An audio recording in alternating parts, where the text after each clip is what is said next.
Please यार मेरे भी वीडियो में सब्सक्राइब कीजिए प्लीज भाई, मैं भाई समझ के बोल रहा हूँ दोस्तों। बिस्मिल्लाहिर्रहमानिर्रहीम। अस्सलाम वालेकुम। एक तरफ शरीफ ख़ानदान को आलमी यूनिवर्सिटीज़ में बतौर नमूना करप्शन पेश किया जा रहा है और दूसरी तरफ सैलाब से तबाही की वजह जरदारी के किस्से बयान किए जा रहे हैं। यूरोपीय पार्लियामेंट वाले कह रहे हैं कि मौसमियाती तब्दीली सिंध में तबाही की वजह नहीं है। पाकिस्तानी अथॉरिटीज़ और सिंध हुकूमत करप्ट माफियाज हैं, इनको पैसे देने से पहले मिशन भेजकर छानबीन कर लें। ये यूरोपीय पार्लियामेंट में कहा गया, जिसके ऊपर एक छोटी सी वीडियो भी आई है। आपको सुनवाते हैं, ज़रा वो सुन लें ज़रा एक मिनट क्या कह रहे हैं। Are responsible who failed to maintain Sindh's irrigation systems. The authorities are corrupt, culprit and mafia. Due to their ignorance, inefficiency, negligence and corruption, Sindhi people lost their lives, crops, livestock, homes and all their livelihoods. We urge United Nations Human Rights Council to send fact-finding mission to investigate not just climate change issue but also crime against humanity. I appeal to United Nations to appoint special envoy for Pakistan occupied Sindh. Thank you, Madam Vice President. Thank you. And I now give the floor to Tamim. तो ये कह रहे हैं कि पाकिस्तान को और ख़ुसूसन सिंध को इमदाद देने से पहले अपने इन्वेस्टिगेशन भेजकर अपनी इन्वेस्टिगेशन करवा लें कि ये पैसे उन पर लगते भी हैं कि जिनको आप देते हैं पैसे या नहीं। तो ये है सिंध की करप्शन का हाल, जो अब बैनुल-अक़वामी दुनिया में फैल चुका है। फैला तो पहले भी था, लेकिन अब और भी ज़्यादा बेड़ा गर्क हो चुका है। शाहीन सबाई साहब ने एक ट्वीट किया था कि जरदारी हैज़ रिकैप्चर्ड, जरदारी की बीमारी के ऊपर। जरदारी साहब, सबको पता होगा, ख़बरें आ रही हैं कि स्टेज 4 का कैंसर है उनको, लंग्स कैंसर, जो फेफड़ों में पानी भर जाता है। तो बड़ी गूनागू हालत में उनको यहाँ से ले जाया गया बाहर के मुल्क, और अब वहाँ से उनकी एक तस्वीर आई है जो कि डॉक्टर आसिम हुसैन ने ट्वीट की थी। अब वो ट्वीट डिलीट कर दिया गया है। तो शाहीन सबाई साहब ने पकड़ लिया था। तो वो कह रहे हैं कि Zardari has recaptured whatever that means in Pak medical terms, but his picture tweeted and then deleted by Dr. Asim tells 1,000 stories. Just look at it and focus. तो वो कह रहे हैं कि इस तस्वीर को देखें जो रिलीज़ की गई है, ये 1000 कहानियाँ बयान कर रही है। इस तस्वीर को देखें और फोकस करें। यानी इन सब के आहिस्ता आहिस्ता मरियम के भागने की, जरदारी के भागने की वजूहात बीमारियां नहीं हैं, कुछ और हैं। तो अब कुछ और क्या हैं वो आप ख़ुद अंदाज़ा लगा लें। वो मार्शल लॉ भी हो सकता है, और वो इमरान खान साहब का धरना भी हो सकता है जो लॉन्ग मार्च की कॉल दे रहे हैं। वो कुछ भी हो सकता है, लेकिन जी का जाना ठहर गया है। तो अब ऐसी जो है चमगुइयाँ पूरी पाकिस्तानी सियासत में गूंज रही हैं। नवाज शरीफ साहब ने कल एक प्रेस कॉन्फ्रेंस की, प्लांटेड, जी हाँ, प्लांटेड प्रेस कॉन्फ्रेंस की। अपनी मर्ज़ी के जर्नलिस्ट और न्यूज़ चैनल बुलवा के 3-4 जर्नलिस्ट बिठा के अपनी मर्ज़ी के सवाल जवाब पूछे। नवाज शरीफ साहब हमेशा से यही करते हैं, कोई नई बात नहीं है। इसकी मैं आपको एक मिसाल बताता हूँ कि हमेशा से वो कैसे यूँ करते हैं। नवाज शरीफ साहब जो जब भी कोई इंटरव्यू देते हैं तो वो अपनी मर्ज़ी के सवाल जवाब लेते हैं। इसका सबूत ये एक छोटी सी वीडियो है, इसको देखें आपको ख़ुद पता लग जाएगा। ये तलत हुसैन है। अब की आदत है कि वो इंटरव्यू से पहले मामला तय करना चाहते हैं। अक्सर उनको कामयाबी होती है, बाज़ अगर कामयाबी नहीं होती। तो उन्होंने पहले बिठाया, बात की कि क्या बातें होंगी। तो मैंने कहा जी मैं इंटरव्यू चलेगा तो फिर उसके बाद हम देख लेंगे, मैंने तो कुछ सोचा नहीं है। तो उनकी तसल्ली नहीं हुई। तो जोहर जो है वो असर में तब्दील हुई, असर जो है वो मगरब के अंदर तब्दील हुई। तो मगरब के वक्त जाके इंटरव्यू हुआ, सारी लाइटिंग हमें चेंज करनी पड़ी। इतना तजर्बा जब आपके पास हो, इतनी दुनिया आपने घूमी हो, तो आपको मुआवनीन की जरूरत नहीं होती। तो जब मियाँ साहब बैठे तो बहुत सारे मुआवनीन भी उनके साथ बैठ गए, अजीब गरीब उनको मशवरे देने लग गए। एक ने कहा जी कि सवाल आएगा तो फिर हम आपको लिख के जवाब सामने से दिखाएंगे। Which is just unbelievable. तो मियां साहब जो है वो परेशान थे, इंटरव्यू शुरू नहीं हो रहा था। सर इंटरव्यू शुरू हुआ, ऐसा नहीं बात सब वहाँ पे मौजूद थे, कॉन्स्टेंट इंटरफेरेंस हो रही थी। मियां साहब अब इंटरव्यू आप सामने कर रहे हैं, आप इधर से बैठ के उनको हाथ हिलाने लग गए। तो फिर जब उन्होंने बहुत ज्यादा हाथ पाथ हिलाए तो ऐसा नहीं बात साहब को मैंने कहा जी कि ये आप लीडर बोल रहे हैं तो इंतजाम आप करिए, वफाकी हुकूमत से आप कहें।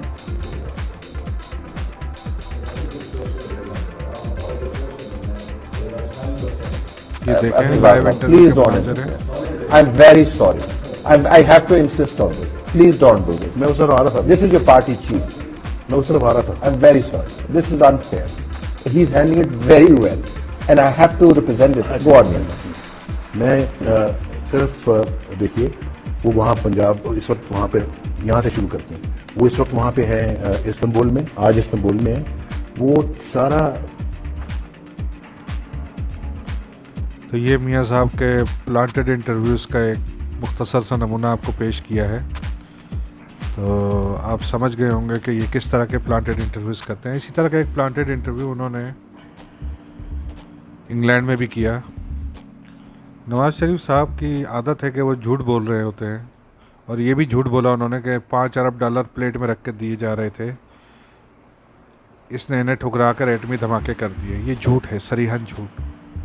हकीकत ये है कि वो धमाके ना करने के वादे के एवज़ 5 अरब डॉलर हासिल करने की मंसूबाबंदी कर रहे थे कि कौमी सलामती के इदारों ने धमाके करके इनकी सारी मंसूबाबंदी पर पानी फेर दिया। इनके मना करने के बावजूद कौमी सलामती के इदारों ने वो धमाके किए। 28 मई 1998 की सुबह वज़ीर आज़म हाउस, इस वक्त के वज़ीर ख़ारजा गौहर अयूब साहब, वो इस वक्त इस चीज़ के गवाह हैं, जब कौमी सलामती के इदारों का पैगाम लेकर वो गए तो इसे जवाब दिया गया, गौहर अयूब की आप बीती आप पढ़ लें, उसमें सब कुछ लिखा हुआ है। नवाए वक्त के मालिक मजीद निज़ामी के इसरार के बावजूद नवाज़ शरीफ धमाके करने पर राज़ी ना हुए तो मजीद निज़ामी ने मशहूर जुमला बोला कि मियाँ साहब आप धमाका नहीं करोगे तो कौम आपका धमाका कर देगी। इस वक्त के तमाम अखबारात की शह सुर्खी ये जुमला बना था, वो भी मैं आपको दिखाता हूँ। तो 5 अरब डॉलर्स वाली पेशकश को नवाज़ शरीफ ने तब तक छुपाए रखा जब तक मुल्क की सलामती के इदारों ने धमाके कर नहीं दिए। अगर नवाज़ शरीफ मुखलिस होता तो इस पेशकश को तभी अवाम के सामने ले आता, वो तो खाने के चक्रों में था उनको। तो धमाके ना करने के एवज़ इसको 5 अरब डॉलर्स की पेशकश हुई थी, जो इसने छुपा के रखी, बात दबा के रखी। वो कहता है कि मैंने पेशकश पर ठुकराया, वो कबूल कर चुका था कि धमाके नहीं करेंगे, और 17 रोज़ तक धमाके के अमल को लटकाए रखा। 5 अरब डॉलर तो बहुत बड़ी रकम है, 1 अरब डॉलर भी होते तब भी नवाज़ शरीफ पेशकश कबूल कर लेता। और पैसों के इतने लालची हैं ये लोग, और इसको आप मौजूदा हालात में भी देख सकते हैं कि पैसों के लालच में पिछले NRO 2 ख़त्म करा के, NRO 1 और NRO 2 ख़त्म करा के अब नई करप्शन की तैयारियां हो रही हैं इनकी। पिछली करप्शन इन्होंने ख़त्म करवा ली अपनी। कौमी रहनुमाओं को ताकतवर ममालिक से धमकियाँ और दबाव तो डाले जाते हैं, मगर ज़ाती अकाउंट से मुल्की मफादात के ख़िलाफ़ रकूम की पेशकश इन्हें ही की जाती है जिनको कौमी रहनुमा नहीं कौमी लुटेरे समझा जाता है। तो नवाज़ शरीफ के मुतालिक इन रिपोर्ट्स के नवाज़ शरीफ बिकाऊ माल है, लालच दिया जाए तो बिक जाएगा, तभी बिल क्लिंटन ने पेशकश की थी। अगर उसको ज़रा सा भी शक होता कि ये नहीं बिकेगा तो वो कभी भी पेशकश नहीं करता। उसको पता था कि ये बिकाऊ माल है, जब भी बिल क्लिंटन ने नवाज़ शरीफ को 5 अरब डॉलर्स की पेशकश की थी कि आप धमाके ना करें। ऐसे ही मुंह उठा के कोई किसी को पेशकश नहीं कर देता, ख़ास तौर पे किसी मुल्क के वज़ीर आज़म को। नवाज़ शरीफ तो टॉप पर है करप्शन में पूरी दुनिया में। आप गूगल कर लें, आपको पता लग जाएगा कि टॉप 10 में नवाज़ शरीफ का नाम आता है और ज़रदारी का नाम आता है। कोई बेवकूफ़ ही होगा जो अभी भी इनकी राम कहानियों पे यकीन करेगा। वो कल भी चोर था, आज भी चोर है और आइंदा भी चोर ही रहेगा। मुल्क की मफादात का सौदा करना उसके लिए कोई मुश्किल और नामुमकिन काम नहीं। ये काम वो कई मरतबा कामयाबी से कर चुका है। तो अब आवाम को चाहिए कि आंखें खोलें और इन चोरों से अपने मुल्क को बचाएं। इन धमाकों के ऊपर एक छोटी सी वीडियो है डॉक्टर अब्दुल कदीर खान साहब मरहूम की, वो भी देख लें ज़रा, आपको अंदाज़ा हो जाएगा। तो तारीख तो पता है, आप ऐसे नसाम से पूछ लीजिए। क्या पूरी एनजीओ किसने बनाया? नवाज शरीफ साहब तो पटाखा भी नहीं फोड़ सकते थे, फोड़ने के काबिल हैं।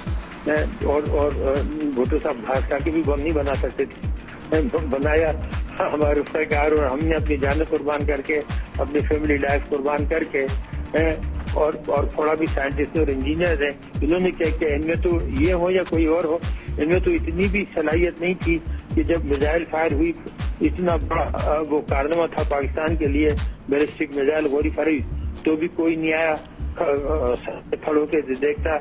और जब न्यूक्लियर एक्सप्लोजन हुई तो भी कुछ, हालांकि इतना अहम मामला था, मुल्क पार बना था, जहाज में बैठ के आते, आधे घंटे का काम था, लेकिन जरूरत नहीं हुई कि आकर देखते। तो ये बात सब अपनी वो लेने लगते हैं, क्रेडिट लेने लगते हैं, बहादुरी दिखाने लगते हैं। उस वक्त उनकी हालत थी वो आपने तालिबान की किताब पढ़ी होगी, डेमोक्रेसी इंडिया इन पाकिस्तान, उसमें देख लीजिए, उसमें पूरा वाकया बयान है। और हमारे गौर अयूब साहब कीजिएगा, शमशाद, हम मीडिया के बॉसेस को बुलाया और उनसे सवाल जवाब किए कि टेस्ट होना चाहिए कि नहीं, और उसमें लगता यह था कि वो चाहते थे कि ये कैन नहीं होना चाहिए। ओके। जिस पे मजीद निजामी साहब उठे तो उन्होंने कहा, प्राइम मिनिस्टर साहब, हम तो आए थे कि आप खुशखबरी देंगे, लेकिन आप तो यहां डामाडोल हैं, आपने करना पड़ेगा, नहीं तो बम फटेगा आप पे। और 20 मई को डॉक्टर AQ खान ने खत लिखा नवाज शरीफ को कि अगर आप नहीं करेंगे तो मैं इस्तीफा दे दूंगा, और मेरे इंजीनियर्स भी इस्तीफा दे देंगे।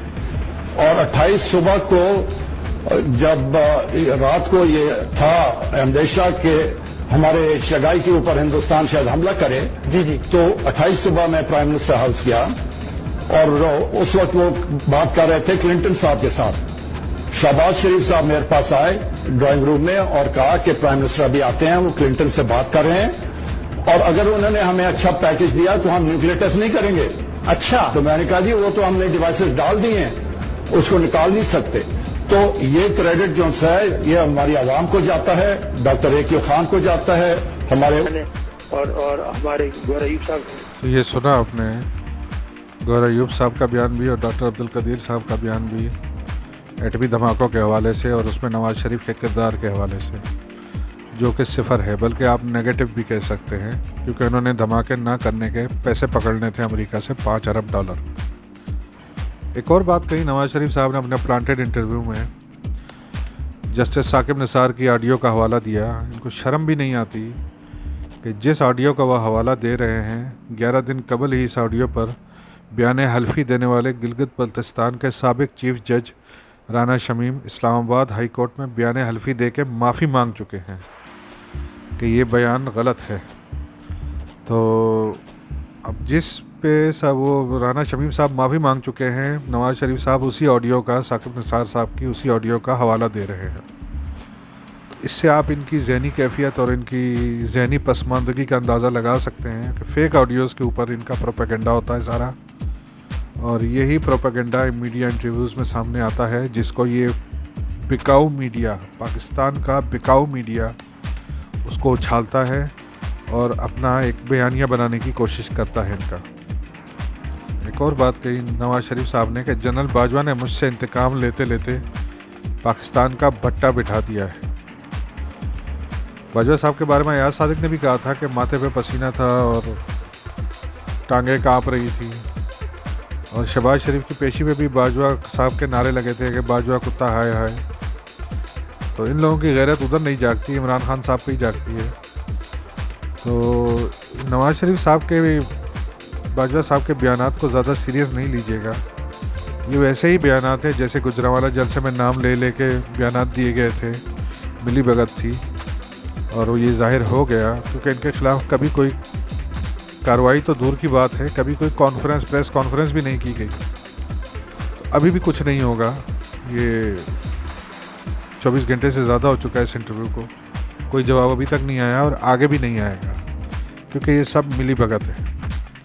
अब आप समझ सकते हैं कि सब क्या है। और लंदन में जो नवाज शरीफ की मीडिया टॉक के लिए 3 पसंदीदा सहाफ़ियों को बुलाया गया था, इनमें एक जियो का मुर्तज़ा अली शाह, दुनिया टीवी का अजहर जावेद और समा टीवी का कौसर काज़मी। रिकॉर्डिंग 24 घंटे पहले हुई थी, फिर एडिटिंग की गई और जो सवालात किए गए वह सवालात कम और अक़ीदतमंदी ज़्यादा थी, और पूरा प्लांटेड इंटरव्यू ये किया गया और इतनी खामोशी से इसको एक साथ पूरे मीडिया पे रिलीज़ किया गया।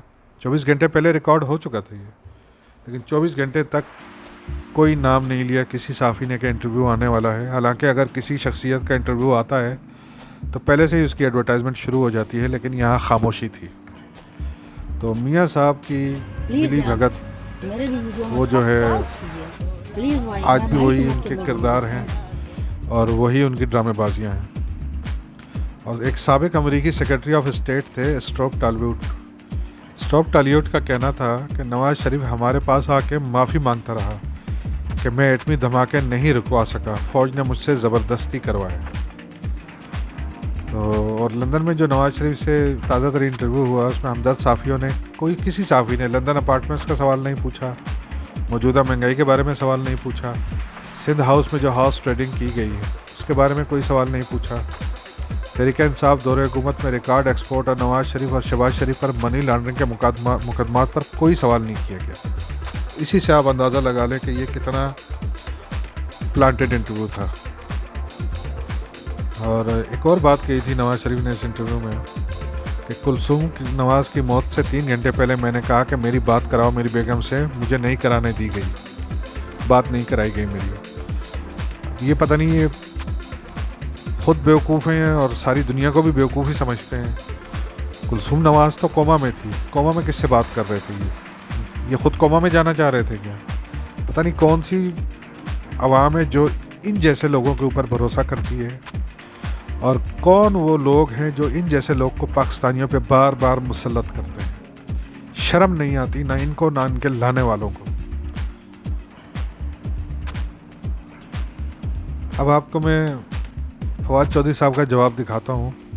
नवाज शरीफ की प्रेस कॉन्फ्रेंस पे ISPI या रजिस्ट्रार सुप्रीम कोर्ट से रब्ता करें। इन पे जो इल्ज़ामात नवाज शरीफ ने लगाए हैं इसका बेहतर जवाब ये ख़ुद दे सकते हैं, क्योंकि ना पनामा पेपर्स हम लाए थे और ना इस वक्त हम हुकूमत में थे, और नवाज शरीफ मरियम को ट्रायल मुकम्मल होने तक गिरफ़्तार भी नहीं किया गया था। यानी कि PTI का उससे कोई ताल्लुक़ नहीं। जिनके ऊपर इन्होंने इल्ज़ामात लगाए हैं वही इसका जवाब भी दे। इमरान रियाज ख़ान जो हैं सहाफ़ी हैं, उन्होंने एक ज़बरदस्त बात की कि नवाज़ शरीफ के ऊपर जेल में इतना जुल्म हुआ कि 1 साल के रिकॉर्ड में इनकी सिर्फ 2300 मुलाकातें करवाई गई हैं। 1 साल में 2300 मुलाकातें, मेरे ख्याल है ये वर्ल्ड रिकॉर्ड होगा किसी भी कैदी से मुलाकातों का। 1 साल में 2300 मुलाकातें करवाई गई है नवाज शरीफ की, और ये कहते हैं कि हम पे जेल में जुल्म हुआ। 2300 मुलाकातों में ही जो जुल्म इनके ऊपर हुआ है उसके ऊपर अब क्या बता सकते हैं। शायद ये मुलाकातों को ही जुल्म कह रहे हों, अपनों से मुलाकातें इनके लिए जुल्म ही थी। तो ये हुकूमत मुकम्मल तौर पे डरी हुई है और सहमी हुई है, क्योंकि एक सर्वे आया है, IRIS का सर्वे रिपोर्ट आई है जिसमें PTI को फेवरेट करार दिया गया है हर लिहाज से, और PDM की जो मौजूदा हुकूमत है, नून लीग, जरदारी और उनके जो हमनवा हैं, उनको बिल्कुल आउट क्लास कर दिया गया है। तो ये लोग इलेक्शनों से भाग रहे हैं, जिसका सबूत ये है कि वज़ारत दाखिला ने इलेक्शन कमीशन को ख़त लिखा है कि 16 अक्टूबर के ज़िमनी इंतखाबात 90 रोज़ के लिए मुलतवी कर दिए जाए। इलेक्शन कमीशन ने पहले भी ज़िमनी इंतखाबात और बल्दियाती इंतखाबात मुलतवी किए थे, वो भी ज़ाहिर इमरान खान की मकबूलियत से डर के किए थे। तो अब ये जो है सैलाब और डेंगी का बहाना बना के मज़ीद इंतखाबात मुलतवी कराना चाह रहे हैं कि पाक फ़ौज और FC वसी पैमाने पर रेस्क्यू और रिलीफ ऑपरेशन में मसरूफ़ है, इसलिए इंतखाबात को मुलतवी किया जाए। क्योंकि ज़ाहिर है अब सर्वे रिपोर्ट तो आ गई है, जिसमें ये भी रिपोर्टें हैं कि सबसे ज़्यादा सीटें PTI जीतेगी। 66% शहरी जो हैं फौरी तौर पे इलेक्शन कराने के हामी हैं, और PTI 2/3 अक्सरियत ले सकती है। तो इन सब बातों के ऊपर जो है इनका